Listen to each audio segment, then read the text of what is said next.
Pendant mes 2 mois d'absence sur YouTube, j'ai accompagné mes élèves et j'ai remarqué qu'elles faisaient toutes la même erreur et que c'était cette erreur-là qui les empêchait de réussir. Donc ça va sûrement pas te plaire, mais si aujourd'hui toi aussi t'as du mal à évoluer dans l'UGC, c'est sûrement dû à cette même erreur. Et si t'as envie de comprendre quelle est cette erreur et comment s'en sortir, alors bienvenue dans ce nouvel épisode. Hello et bienvenue dans cette nouvelle vidéo YouTube. Vous ne pouvez pas savoir à quel point ça me fait plaisir de vous retourner des vidéos YouTube après tant d'absence, j'ai envie de dire, mais c'était pour la bonne raison. Je me suis concentrée à 100% sur la sortie de mon accompagnement, des filles que j'ai accompagnées et honnêtement c'était incroyable, mais me voilà de retour sur YouTube pour vous aider vous aussi à évoluer dans l'UGC. Du coup il me semble indispensable de vous refaire une petite présentation pour toutes les nouvelles. Donc pour celles qui ne me connaissent pas, je m'appelle Lily, je suis créatrice UGC depuis maintenant 2 ans et je suis également la fondatrice de l'accompagnement Elevate UGC. Mais avant d'arriver là où j'en suis, j'ai galéré pendant presque 1 an à réussir à vivre de l'UGC. Je faisais quelques centaines d'euros par mois, mais pas plus, et je ne comprenais pas d'où ça venait. Et puis petit à petit, j'ai travaillé, j'ai compris quelles étaient les bonnes stratégies, et depuis que j'ai eu les bonnes stratégies, j'ai stabilisé un chiffre d'affaires à plus de 3000 euros par mois tout en étant étudiante. Et l'objectif aujourd'hui de cette vidéo YouTube, c'est vraiment de vous partager l'erreur principale que je faisais quand j'évoluais pas dans l'UGC, que mes clientes faisaient également, et que sûrement toi aussi tu fais encore actuellement et qui t'empêche de réussir. Et surtout, reste bien jusqu'à la fin, parce qu'à la fin, je t'expliquerai comment éviter justement cette erreur-là et comment faire pour réussir à évoluer dans l'UGC. Et du coup, pour vous raconter un petit peu, en fait, quand j'ai sorti mon accompagnement, j'avais en aucun cas prévu de parler de ce sujet-là.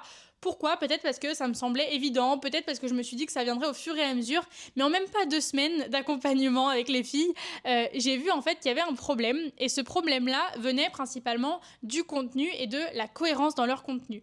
En fait, je remarquais bien que quand elles allaient chercher une idée de contenu et qu'elles voulaient le reproduire, en fait, elles le reproduisaient à l'identique et elles ne cherchaient pas à créer une cohérence entre leur contenu et elles ne cherchaient pas surtout à créer leur propre identité.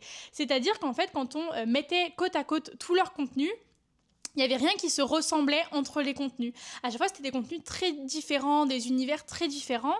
Et en fait, c'est là que j'ai compris qu'il y avait un problème et que ce problème-là, c'était qu'elles n'avaient pas leur propre identité. Et cette identité-là, en fait, on appelle ça le positionnement. Et ne t'inquiète pas, je t'expliquerai comment est-ce que toi aussi, tu peux trouver ton positionnement, quelles étapes mettre en place pour réussir à trouver ton positionnement. Mais en gros, le problème aujourd'hui, c'est vraiment que les créatrices UGC, elles recopient absolument tout ce qu'elles voient sur les réseaux sociaux sans le réadapter à leur harmonie, à leur cohérence et à leur positionnement, en fait, tout simplement.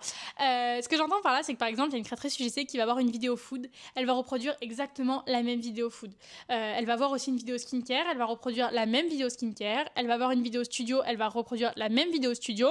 Et en fait, ces vidéos-là, elles sont peut-être toutes très qualitatives, mais il n'y a aucune harmonie, en fait, dans ces contenus-là quand on les prend un par un. Et peut-être que dans ce que je dis, t'es en train de te reconnaître, et peut-être que toi aussi tu fais partie de ces personnes-là qui ont du mal à créer une harmonie, qui ont du mal à créer une cohérence entre toutes les vidéos qu'elles créent, et peut-être que du coup toi aussi, en fait, tu scrolles, et puis dès que t'aimes bien une vidéo, et tu te dis je vais reproduire la même, et en fait tu ne penses pas à ton propre univers, et tu ne réfléchis pas en mode ok, comment est-ce que je peux faire en sorte que je reproduise cette vidéo-là, mais que je l'adapte à mon propre univers, à mon propre ADN créatif. Et en fait, ce qui se passe, c'est que les marques, elles débarquent sur ton profil, que ce soit, peu importe, ton portfolio, tes réseaux sociaux, les plateformes ou quoi que ce soit. Et en fait, quand elles débarquent sur ton profil, elles comprennent pas qui tu es, elles comprennent pas exactement à qui est-ce que tu t'adresses, et surtout, elles comprennent pas quel est ton univers et comment est-ce que tu te différencies des autres créatrices UGC. Et ça, c'est hyper important, parce que les marques, elles voient y passer des dizaines et des dizaines et des dizaines de créatrices UGC tous les jours sur les réseaux sociaux. Et en fait, il y en a peut-être énormément qui font des jolies vidéos, qui font des jolis montages, les vidéos sont qualitatives, etc. Elles sont créatives ou autres, mais ça ne fait pas tout. Et c'est-à-dire que c'est pas ça qui va faire en sorte que tu restes dans la tête d'une marque. En fait, aujourd'hui, pour que tu te fasses sélectionner par des marques pour des campagnes, le fait que tu fasses des vidéos qualitatives, c'est certes très bien, mais la marque, elle a besoin de se projeter avec toi. Et en fait, si dans chacun de tes contenus que tu crées, on retrouve pas en fait ta propre signature, c'est-à-dire la petite chose qui fait que même sans voir ton arrobase, on sait que c'est toi, et en fait, une marque ne te contactera pas parce que elle aura du mal à se projeter avec toi et parce que tu ne resteras pas dans l'esprit des marques. Et aujourd'hui, en fait, le danger, comme je viens de te dire, c'est pas de faire des vidéos moyennes, mais c'est d'être oubliable dans l'esprit des marques. Et on est dans un marché qui est hyper concurrentiel. Et aujourd'hui, il faut vraiment que ton contenu, il reste dans l'esprit des marques, tout simplement. Et en fait, je souhaite vraiment appuyer sur un point, parce qu'il y a la majorité des créatrices UGC qui ne le comprennent pas, c'est que vos vidéos, elles doivent pas être seulement jolies ou seulement virales, loin de là, et d'ailleurs encore moins virales que jolies, mais en fait, vos vidéos, elles doivent vraiment représenter votre approche, votre style, votre ADN créatif, votre touche personnelle. Et en fait, encore une fois, je parle pas d'un joli feed Instagram, je parle pas du fait de s'adresser à une niche en particulier, je parle vraiment du fait que dans vos contenus, on doit ressentir qui est-ce que vous êtes, dans votre façon de parler, dans votre style de contenu, etc. Et surtout, le point le plus important, c'est ok, comment est-ce que vous vous différenciez d'une autre créatrice UGC qui s'adresse à la même niche que vous? Et à partir de là, on parle vraiment de positionnement. Et justement, là, on va voir concrètement, du coup, qu'est-ce que le positionnement? Le positionnement, c'est tout simplement comment est-ce que tu veux être perçu dans l'esprit des marques et quelle est l'image que tu veux renvoyer. Et en fait, ton positionnement, il doit pouvoir se résumer en une phrase. Je vais te donner par exemple mon positionnement. Mon positionnement à moi, c'est que je crée du contenu qui est qualitatif, c'est-à-dire avec une caméra, mais dans un environnement qui est réel. C'est un environnement qui est souvent très lumineux et je m'adresse principalement aux marques de bien-être et de skincare. Voilà, tout simplement. Et en fait, c'est pas uniquement Lily fait du skincare ou Lily poste souvent sur Insta. Ça, c'est loin d'être un positionnement. Le positionnement, ça doit vraiment, en une phrase, refléter à quoi ressemble ton contenu de manière générale. Et en fait, ton positionnement, il doit être le plus clair possible. C'est-à-dire que la phrase là, pardon, que je viens de te donner, eh ben, elle doit être ultra précise. Et plus cette phrase-là, elle est précise, plus ça va être hyper facile pour les marques de se dire, bah, c'est exactement elle qu'on veut pour notre campagne parce que son univers correspond entièrement à ce dont on a besoin actuellement. À l'inverse, si jamais ton contenu il part dans tous les sens, une marque aura beaucoup moins de facilité à se projeter avec toi.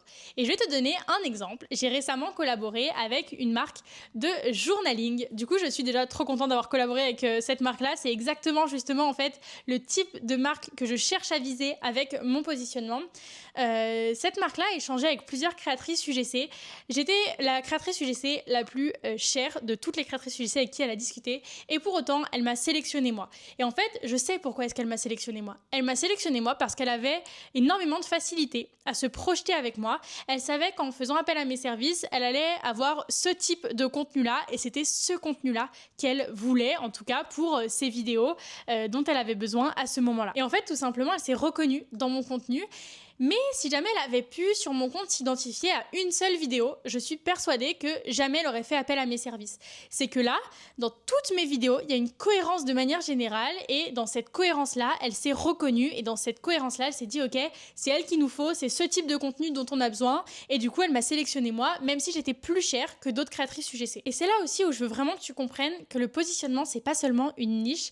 En fait, ta niche, c'est à qui est-ce que tu t'adresses, alors que ton positionnement, c'est vraiment comment est-ce que tu t'adresses à cette niche-là. Et je vais te prendre un exemple hyper concret pour que tu comprennes vraiment la différence et comment est-ce que deux personnes peuvent s'adresser à la même niche et avoir un positionnement ultra différent. Donc on va prendre deux créatrices UGC qui, par exemple, s'adressent toutes les deux à la niche skincare. On va avoir une créatrice UGC, elle, qui va faire du contenu ultra studio avec un ton limite clinique où vraiment ça va faire très limite prod studio, etc. Et on va avoir une créatrice UGC qui, elle aussi, s'adresse à la marque skincare, mais pour le coup, elle fait du contenu beaucoup plus lifestyle avec un ton très storytelling. Et ben en fait, je vous laisse imaginer ces deux contenus dans vos têtes, mais en fait, on voit tout de suite que ces deux personnes-là s'adressent à la même niche, qui est du coup la niche de la skincare, mais pour autant, et ben en fait, elles s'adressent pas du tout de la même manière à cette niche-là, et du coup, elles ont la même niche, mais pas le même positionnement. Et là, il y a une grosse différence entre les deux. Et ces deux personnes-là, elles seront pas appelées au même moment et pour les mêmes campagnes, mais pour autant, elles pourront collaborer avec les mêmes marques. Mais c'est le fait qu'elles ont un positionnement qui est hyper clair et hyper défini qui va faire que les marques ont envie d'aller vers elles quand elles ont ce type de besoin-là. Et avec cet exemple-là, je veux vraiment que vous compreniez que votre positionnement, c'est vraiment votre ADN créatif, c'est-à-dire que c'est la somme de votre style, de votre vision, de votre énergie, de votre manière de penser, etc. Et c'est ce qui va faire en fait que vous êtes inimitable. Et c'est ce qui va faire qu'une marque, ce qu'elle qu'elle vient chercher chez vous, et ben en fait elle ne peut pas le trouver ailleurs tout simplement. Et lorsque je parle de positionnement, il y a une phrase que j'aime bien dire, c'est lorsqu'une marque fait appel à tes services, elle doit avoir une idée hyper claire du contenu qu'elle va recevoir. Non pas parce que vous en avez discuté, mais parce que dans tous tes contenus que tu as déjà créés, il y a quelque chose qui est identifiable et il y a quelque chose qui fait qu'on reconnaît que c'est toi et on retrouve ce même élément dans tous tes contenus. Donc maintenant que tu as bien compris qu'est-ce que le positionnement, on va voir ensemble comment trouver ton propre positionnement. Parce que le positionnement, c'est pas quelque chose qui se découvre du jour au lendemain, c'est vraiment quelque chose où il va falloir venir réfléchir à quel positionnement veux-tu prendre et ensuite venir l'appliquer à tous tes contenus. Tu peux décider énormément de choses. Tu peux décider que ton contenu, il sera toujours en mode humour. Tu peux décider que ton contenu, il sera en mode acting. Tu peux décider de faire du contenu studio. Tu peux décider de faire du contenu en extérieur, toujours à la campagne, avec ce mood campagne, etc. Peu importe. Peu importe, le plus important, en fait, c'est que tous tes contenus se ressemble entre guillemets, je mets un guillemet parce qu'il faut pas non plus que ce soit tout le temps la même chose, mais il faut qu'il y ait une cohérence dans tes contenus. Le maître mot vraiment du positionnement, c'est la cohérence. Et je sais que ça va être compliqué pour certains parce que vous êtes beaucoup à vouloir plaire à toutes les marques et vous dire que si vous vous renfermez dans un format, vous allez avoir moins de collaboration, etc. Mais c'est pas du tout le cas parce que vouloir plaire à tout le monde, c'est ne plaire à absolument personne parce que justement vous ne vous adressez à personne en particulier, alors que si jamais vous faites du contenu un petit peu plus ciblé, les marques auront beaucoup plus de facilité encore une fois à se projeter avec vous et donc vous sélectionner pour des campagnes. Donc n'ayez pas peur de perdre des contrats, bien au contraire, vous allez en gagner beaucoup plus en ayant un positionnement qui est précis et qui est clair. Donc la première étape pour trouver ton positionnement, c'est vraiment de venir penser à toi. Encore une fois, le positionnement, ça vient de toi, ça vient de ta personnalité, ça vient de ta manière de créer. Donc viens te poser des questions vis-à-vis de toi. Donc par exemple, la première question à venir se poser, c'est comment est-ce que je veux que les marques me perçoivent ? Quelle image est-ce que tu veux ancrer dans l'esprit des marques, tout simplement ? La deuxième question aussi que vous pouvez venir vous poser, c'est quel type de contenu est-ce que je kiffe vraiment ? Où est-ce que je prends le plus de plaisir à créer ? Ça, c'est hyper important parce que ça va se ressentir dans tes contenus. On va voir que tu prends vraiment du plaisir à créer ça et en plus ça, tu tiendras beaucoup plus facilement sur la durée. Ensuite, la deuxième étape, c'est qu'on va venir aussi penser aux marques parce que certes, évidemment, tu bosses pour toi, mais le but, c'est d'attirer des marques. Donc, premièrement, on va venir se poser la question à quelle niche est-ce que je veux m'adresser ? Donc là, tu as peut-être déjà ta réponse. Et ensuite, en deuxième question, tu peux venir te demander qu'est-ce que finalement ces niches attendent de moi. Qu'est-ce que ces marques-là veulent voir sur mon profil. Et puis la troisième étape que je te conseille, c'est vraiment d'aller t'inspirer au-delà des créatrices UGC, c'est-à-dire d'aller chercher des comptes de micro-influenceuses, même de nano-influenceuses si besoin. Et en fait, regarde les comptes auxquels tu t'associes le plus, regarde les comptes auxquels tu as envie de ressembler le plus, et puis demande-toi ensuite pourquoi est-ce que j'aime ce contenu, qu'est-ce que ça dégage, quelle ambiance ça donne de manière générale et surtout comment est-ce que moi aussi je peux créer ce style de contenu-là tout en restant moi-même et en intégrant ça dans mes vidéos IGC. Le but, c'est vraiment, en faisant cette recherche d'inspiration, d'essayer de trouver l'univers créatif global que tu veux créer, plutôt que d'aller chercher ponctuellement des idées à droite, à gauche, mais vraiment de te dire, ok, quel univers, de manière générale, je veux créer sur mon compte Instagram, sur mon portfolio. Pour quel univers est-ce que je veux être reconnue ? Donc voilà, je t'ai donné pour moi les 3 étapes primordiales pour trouver son positionnement, à savoir évidemment qu'un positionnement, c'est amené à évoluer. Un positionnement aussi, c'est se créer dans l'action, c'est-à-dire que ce n'est pas en attendant de réfléchir que vous allez vous créer un positionnement. Il faut certes réfléchir à quel positionnement est-ce que vous souhaitez avoir, mais il faut aussi créer. Et c'est à force de créer que petit à petit, vous allez tester des choses et petit à petit, votre positionnement va s'affiner au fur et à mesure. Donc ne stressez pas si actuellement vous n'avez pas de positionnement clair. Posez-vous, essayez de réfléchir à quel positionnement est-ce que vous souhaitez avoir et ensuite vous passez à l'action et ensuite vous affinez petit à petit votre positionnement. Encore une fois, il est amené à évoluer. Le mien a évolué petit à petit. Aujourd'hui, j'estime avoir trouvé mon positionnement clair, mais peut-être que petit à petit il va encore évoluer. C'est possible, c'est normal. Ne vous bloquez pas à ça, mais pensez-y quand même et commencez à y réfléchir. Donc voilà, c'était la fin pour moi de cet épisode concernant le positionnement, alias la clé pour moi à débloquer pour évoluer dans l'UGC. N'hésitez pas à me faire un petit retour, que ce soit en commentaire, que ce soit en privé, concernant cet épisode-là, s'il vous a servi ou non. Si vous avez des questions aussi, surtout, n'hésitez pas à vous abonner. Ça me fait toujours plaisir à liker.